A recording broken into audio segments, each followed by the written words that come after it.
merci d'être venu. Il était au surpoids. Il était mon cousin. C'est bien vrai. Tu vas me manquer.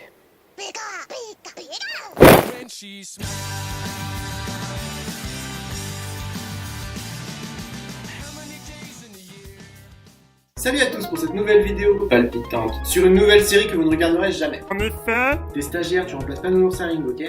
Alors Daria est une série de la Fox MTV, de 1993 97. de 65 épisodes T'as oublié les deux films. Non mais t'as pas fait ton texte ou quoi? qui est un spin-off.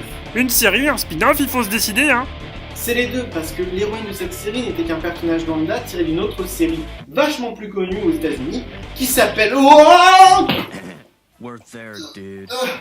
Ok, ça c'est Beavis and Butthead et je trouve ça très très moche, même si c'est fait exprès et que ça doit être vachement bien. Petite nature. Oh non, j'ai rien dit.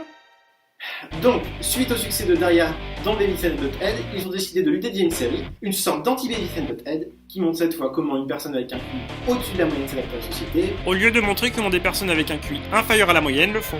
La série vous est sans doute inconnue, elle n'a pas pu être largement diffusée puisqu'elle appartient à MTV, une chaîne qui possédait la majorité des musiques anglophones. Il y a donc ça et là des musiques trop bien dedans, mais musique qui d'un point de vue légal complique sa diffusion à la télé et en DVD. Regardez-le en streaming. L'histoire en elle-même met en scène Diane Morgendorfer ainsi que son entourage, des personnages stéréotypés au premier abord, mais n'en est rien, ils sont vachement complexes. Personnages dont elle parle sans doute mieux que moi. Ma mère se plaint d'avoir à travailler si dur, mais ce ressentiment masque une culpabilité. Elle s'en veut d'aimer s'investir autant dans son travail. Mon père est moins motivé que ma mère, donc il se sent coupable. C'est pour ça qu'il affecte de vivre dans les nuages, ça le marginalise, donc ça le dispense de faire des efforts. Oui, il ne s'intéresse qu'aux apparences, mais en fait, cette superficialité est une armure nécessaire qui l'empêche d'avoir à constater son désert intérieur. Quant à moi, je m'applique à me faire détester par tout le monde, de façon à ne pas souffrir de cette détestation quand elle se manifeste. Je peux y aller maintenant? Entourage dont on parle maintenant. Sa famille est composée de Hélène, Jacques et Quinn. Daria a aussi sa meilleure et seule amie Jeanne, peintre un peu moins misanthrope qu'elle, mais à la répartie tout aussi drôle. Et le frère de celle-ci, Trent. Jeanne, on est samedi matin et il est 7h et on est réveillé. Ainsi que quelques personnes qu'elle croise notamment au lycée, telles que Kevin le quarterback bêta et Tiffany la pop girl bêta. Franchement, regardez-la, vous trouvez qu'elle a une tête à avoir une conscience politique? Et aussi des profs qui se distinguent en un seul mot. Colérique, avare, hypersensible, extrêmement misant. Eh, ça ne fait pas un mot. Oh. Et d'autres personnes intelligentes et plus pondérées dans leur caractérisation. À Diane Morgendorfer l'honneur de finir et de marquer la grande différence avec toute autre série. L'héroïne, parce qu'elle est vraiment originale, Elle est cynique. imperturbable, Elle dit tout sur un ton monocorde. elle est blasée Elle est extrêmement critique sur ce qui l'entoure. Et elle a une super répartie, elle est plutôt passive aussi. et elle ne s'implique jamais.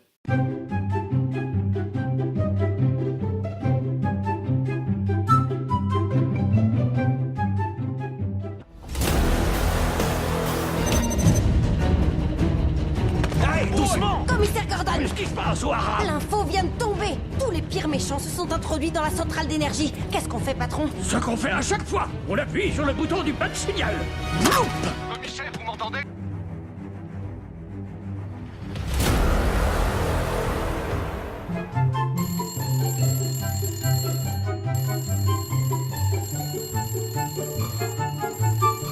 C'est pas mes affaires. C'est leur boulot d'arrêter les criminels. Pas le mien. Non, je répondrai pas. On va s'intéresser de plus près à Daria. Pas comme ça. Oui, ben c'est pas simple de monter quand on a des petits bras. Ok les copains, mieux de résumer les états d'âme d'une personne quand ceux-ci se sont développés en 5 saisons. Et de films. Tout d'abord, Daria a elle-même tendance à se définir comme ce qu'elle n'est pas. Les gens qu'elle trouve vides et superficiels la désespèrent. Elle ne se sent pas comme les autres et n'est clairement pas populaire. Oui, la grosse sociale de service, quoi. Non, elle a tout de même une amitié super intéressante avec Jan Lane, qui est un des moteurs de la série, sans parler du fait que son apparence blasée et monocorde est un moyen pour elle de se protéger. En 2 mots, elle est dépressive. Mais je n'ai pas que des idées noires. Je vais te dire, je suis différente, c'est tout. Ce qui n'excuse en rien qu'elle méprise la terre entière au nom de ses convictions morales. Bonjour l'ambiance. Parfois ta futilité est tellement totale qu'on dirait de la profondeur. C'est juste quelqu'un de brillant qui donne une grande importance à ses principes éthiques. Elle désapprouve les actions de la plupart des personnes et a clairement assez de répartie pour changer leur mode de vie, mais elle respecte leur libre arbitre. Tu sais cette conscience que je n'ai pas, elle a fini par m'avoir. Elle a juste pas assez de cran pour essayer de changer les choses qui lui déplaisent et préfère donc s'en éloigner. Elle fait seulement en sorte d'avoir le recul nécessaire par rapport aux autres pour ne pas tomber dans les mêmes travers qu'eux. Je suis curieuse d'en savoir davantage. Oui, mais c'est seulement que parfois tu juges le comportement des gens selon des critères qui sont extrêmement rigides. Tout le monde ne peut pas être à la hauteur. C'est ça qui cloche dans l'univers. Même toi, tu n'es pas tout le temps à la hauteur.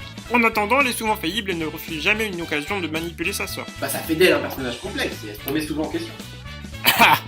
Ah ça oui, il y a un moment de réflexion passionnant sur l'image qu'elle renverrait d'elle-même si elle portait des lentilles au lieu de lunettes.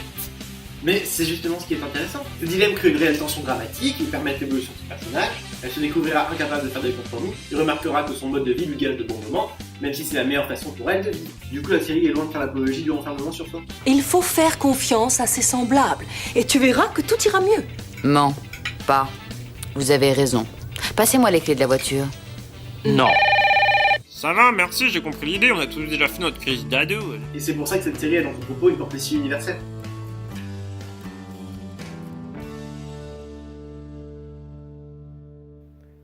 Et ben voilà une bonne vidéo de fête. Bon. Hein? Qu'est-ce que c'est que ce truc? Intéressant.